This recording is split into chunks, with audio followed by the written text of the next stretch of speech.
Assalamualaikum warahmatullahi wabarakatuh.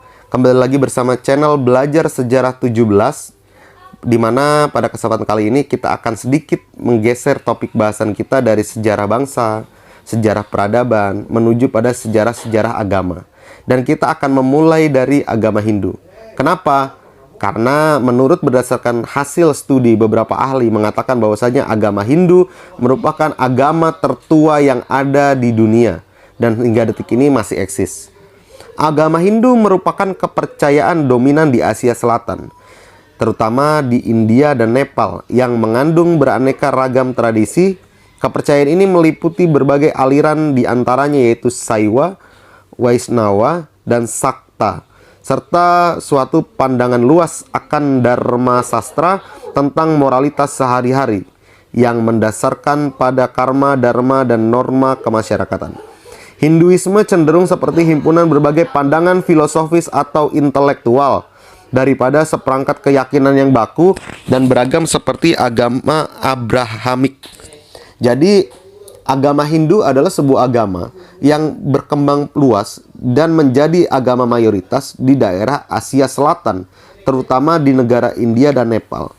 Dan agama ini mengandung banyak nilai-nilai tradisi atau akulturasi budaya dan tradisi, sehingga agama ini mudah diterima di kawasan tersebut.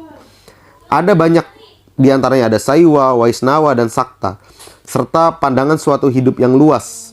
Jadi, keagamaan Hindu ini tidak seperti agama Abrahamik atau seperti Islam, Kristen, dan Katolik atau Yahudi atau Judaisme yang kemudian mentauhidkan satu Tuhan. Tidak, mereka lebih berpandangan pada luas moralitas kehidupan sehari-hari, atau lebih dikenal dengan istilah tabur tuai, sehingga mereka mengedepankan karma, dharma, dan norma. Hinduisme diklaim sebagian orang sebagai agama tertua di dunia yang masih bertahan hingga kini. Dan umat Hindu menyebut agamanya sendiri sebagai Sanatana Dharma atau Dewa Nagari, yang artinya Dharma abadi atau jalan yang abadi, yang melampaui asal mula manusia. Agama ini menyediakan kewajiban yang kekal untuk diikuti oleh seluruh umatnya tanpa memandang strata, kasta, dan sekte, seperti kejujuran, kesucian, dan pengendalian diri. Jadi Hinduisme ini berusaha untuk menghapuskan sekte, menghapuskan strata sosial dan tingkatan. Walaupun pada faktanya di India hari ini sekte masih sangat kental dan dianut sangat kuat, terutama di daerah-daerah pedalaman. Sehingga argumentasi-argumentasi yang demikian mengatakan bahwa Hinduisme berusaha menghapuskan sekte maupun strata sosial atau tingkatan-tingkatan di masyarakat adalah hal yang tidak sepenuhnya benar. Karena agama mayoritas saja Hindu di India tetap masih memakai tingkatan kasta. Ada beberapa pendapat ahli dari barat memandang Hinduisme sebagai peleburan atau sintesis dari berbagai tradisi dan kebudayaan di India dengan pangkal yang beragam dan tanpa tokoh pendiri. Jadi beberapa ahli dari barat meneliti bahwa agama Hindu ini tidak memiliki pendiri atau tokoh yang inti, sebagaimana misalnya umat Nasrani atau Kristiani dengan Yesusnya, dengan Paulusnya, lalu kemudian Islam dengan Nabi Muhammad SAW-nya, dan sebagainya. Jadi mereka menilai bahwa ini berdasarkan terbentuknya kelompok, terciptanya suatu agama, dan tidak memiliki satu tokoh sentral. Pangkal-pangkalnya meliputi Brahmisme atau agama Weda kuno, agama-agama masa peradaban lembah, sungai Indus, dan tradisi lokal yang populer. Sintesis tersebut muncul sekitar abad 500-200 sebelum Masehi dan tumbuh berdampingan dengan agama Buddha hingga abad ke-8. Dari India Utara, sintesis Hindu tersebar ke selatan hingga sebagian Asia Tenggara. Hal ini didukung oleh sankritisasi sejak abad ke-19 di bawah dominasi kolonialisme barat serta Indologi, saat istilah Hinduisme mulai dipakai secara luas. Agama Hindu ditegaskan kembali sebagai tempat berhimpunnya aneka tradisi yang koheren dan independen. Pemahaman populer tentang agama Hindu digiatkan oleh gerakan modernisme Hindu yang menekankan mistisisme dan persatuan tradisi Hindu. Ideologi Hindutva dan politik Hindu muncul pada abad ke-20 sebagai kekuatan politis dan jati diri bangsa India. Praktik keagamaan Hindu meliputi ritual sehari-hari, contohnya puja atau sembahyang dan pembacaan doa.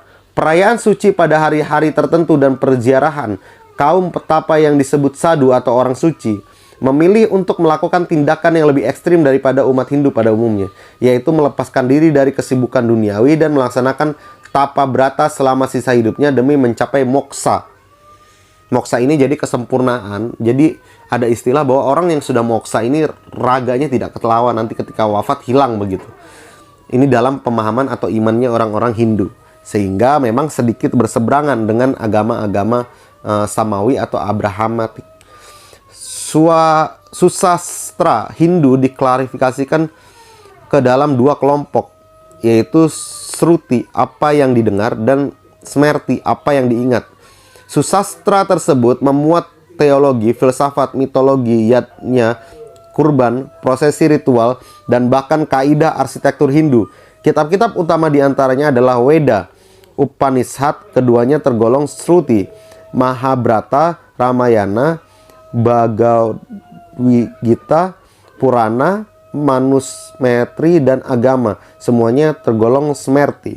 Dengan penganut sekitar 1 miliar jiwa, agama Hindu merupakan agama terbesar di dunia setelah Kristen dan Islam. Selanjutnya kita akan masuk pada tahap etimologi. Dalam teks berbahasa Arab, Al-Hind atau istilah yang digunakan untuk menyebut suku bangsa di suatu daerah kini disebut India, sedangkan Hindu atau Hindo digunakan sejak akhir abad ke-18 dan seterusnya oleh orang Inggris untuk menyebut penduduk Hindustan, yaitu bangsa di sebelah barat daya India. Akhirnya Hindu menjadi istilah padaan bagi orang India yang bukan Muslim, bukan Sikh, bukan Jaina atau Kristen. Jadi saat itu sebutan Hindu itu diterapkan atau disematkan kepada orang-orang yang tidak beragama Sikh, Muslim, Jaina ataupun Kristen, sehingga mencakup berbagai penganut dan pelaksanaan kepercayaan tradisional yang berbeda-beda.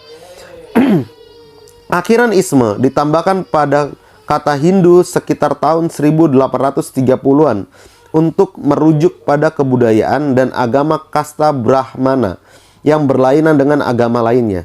Dan kemudian istilah tersebut diterima oleh orang-orang India sendiri dalam hal membangun jati diri bangsa untuk menentang kolonialisme. Meski istilah Hindu pernah dicantumkan dalam babat berbahasa Sanskerta dan Bengali sebagai antonim bagi Yawana atau Muslim sekitar abad ke-16. Ini menurut Gavin Flood, An Introduction to Hinduism. Kata Hindu melalui bahasa Persia berasal dari kata Sindhu dalam bahasa Sanskerta, yaitu nama sebuah sungai di sebelah barat daya Subbenua, India. Sebagian besar alirannya terletak di wilayah negara Pakistan yang dalam bahasa Inggris disebut Indus. Menurut Gavin Flood, pada mulanya istilah Hindu muncul sebagai istilah geografis bangsa Persia untuk menyebut suku bangsa yang tinggal di seberang sungai Sindhu. Para sejarawan pun menyebut peradaban suku tersebut sebagai peradaban lembah Indus. Maka dari itu, awalnya istilah Hindu merupakan istilah geografis dan tidak mengacu pada suatu agama. Kata Hindu diserap oleh bahasa-bahasa Eropa dari istilah Arab Al-Hind dan mengacu kepada negeri bagi bangsa yang mendiami daerah sekitar sungai Sindhu. Istilah Arab tersebut berasal dari istilah Persia, Hindu, yang mengacu pada seluruh suku di India. Pada abad ke-13, Hindustan muncul sebagai nama alternatif. India yang acap disebut yang memiliki arti negeri para Hindu. Istilah agama Hindu kemudian sering digunakan dalam beberapa teks berbahasa Sanskerta seperti Raja Tarangini dari Kashmir, Hinduka, dan beberapa teks mazhab Gaudiya Vaisnava dari abad ke-16 hingga ke-18 yang berbahasa Bengali atau Bengali seperti Caitanya Caritamrita dan Caitanya Bhagavata. Istilah itu digunakan untuk membedakan Hindu dengan Yawana atau Mleka. Sejak abad ke-18 dan seterusnya, istilah Hindu digunakan untuk para kolonis dan pedagang dari Eropa untuk menyebut para penganut agama tradisional India secara umum. Istilah Hinduisme diserap ke dalam bahasa Inggris pada abad ke-19 untuk menyebut tradisi keagamaan, filsafat, dan kebudayaan asli India. Baik, bukan hanya di Hindu teman-teman, ternyata bukan hanya di Islam saja, bukan hanya di Kristen saja, bahwa di beberapa agama pun mengandung arti atau istilah mazhab dan kelompok. Seperti di Hindu, ada beberapa mazhab atau ada 4 aliran utama yang sering teramati, yaitu ada Vaishnava, ada Saiva, Sakta, dan Smarta. Umat Vaishnava adalah orang yang memuja Wisnu sebagai manifestasi yang maha kuasa. Umat Saiva memuja Siwa sebagai manifestasi yang maha kuasa. Umat Sakta memuja Sakti atau kekuatan atau dewi yang dipersonifikasi sebagai wanita ilahi. Sedangkan Smarta meyakini kesatuan mendasar dari 5 pancadewa atau 6 sanmata dewa sebagai personifikasi dari yang maha kuasa. Aliran lainnya seperti Ganapatya, pemujaan terhadap Ganesha, dan Saura, pemujaan terhadap Surya, kurang menyebar secara luas. Sejumlah gerakan keagamaan terkategorikan ke dalam suatu aliran besar Hinduisme. Contoh, gerakan Hare Krishna terkategorikan ke dalam golongan Vaishnava. Ada pula gerakan Hindu yang sukar ditemukan untuk dimasukkan ke dalam golongan yang disebut di atas. Contohnya Arya Samaj dan yang diprakasai oleh Swami Dayananda Saraswati. Gerakan keagamaan ini berbeda dengan tradisi Hindu pada umumnya, yaitu tidak memuja Tuhan dengan sarana arca atau lukisan. Gerakan ini berfokus kepada Weda dan Yadhyana, atau Yadhyana disebut juga Yajna, ritus keagamaan berdasarkan Weda. Di samping 4 aliran tadi, ada beberapa sekte-sekte keagamaan yang meliputi Ayahzi, Swaminarayana, Ravidasya, dan Linggayata, dan lain-lain. Beberapa sekte memiliki konsep mitologi serta pustaka suci sendiri yang berbeda dengan tradisi Hindu pada umumnya.